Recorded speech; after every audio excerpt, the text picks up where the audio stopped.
Hello and welcome to the second of our four-part series on different sandbox techniques that we use.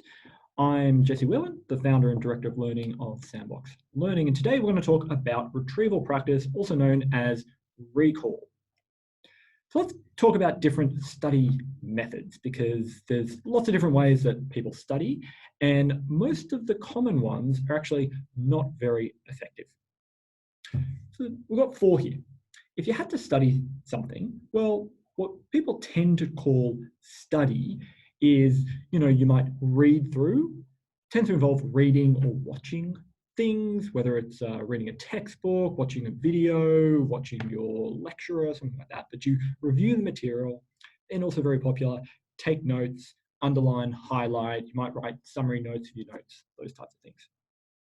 The second option that you can do is self-testing, which involves reviewing the material, then you take a quiz at the end of the lesson. You close the material, you can't do that, and then you get to kind of repeat it. You get to review the material, see whether you got it right or wrong, take another quiz. Third option, which is quite popular, is called concept mapping or mind mapping, where you kind of visually connect bits of information. And very popular, repeated study. So do what you normally do for study, but you do it more often. So imagine you had these four options and you had to pick one that you think would be most helpful when you're trying to study it. Well, a couple of researchers did this not too long ago, and they found that the most popular ones out of them, if you ask people what they think would be most effective, repeated study comes very well. Being able to have more time with the material, people think that's going to be most effective.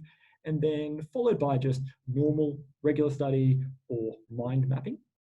And then the self-quizzing or the retrieval practice is, people tend to think is not very helpful. And they thought that they'd actually perform worse at the end if they had to do that.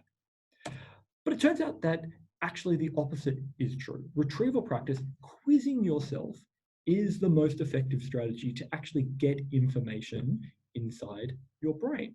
So it turns out that doing quizzes is not just a good way of understanding what you know or benchmarking, as we spoke about in the mastery learning video, but actually the process of trying to think about where that information is in your brain and recall it, that helps build the neural connections in your brain that helps transfer it into long-term memory so that you can remember it later on. And so if you look at the data that Kapicki and Blunt found, actually study not very effective. And the longer you go into the future, the less effective it is. It's like you may have experienced, like I did at school and university. You can watch a lecture, you can read a textbook, and you feel like you know what's going on. But come a week later, if you haven't done much else with it, you're very unlikely to be able to remember most of it.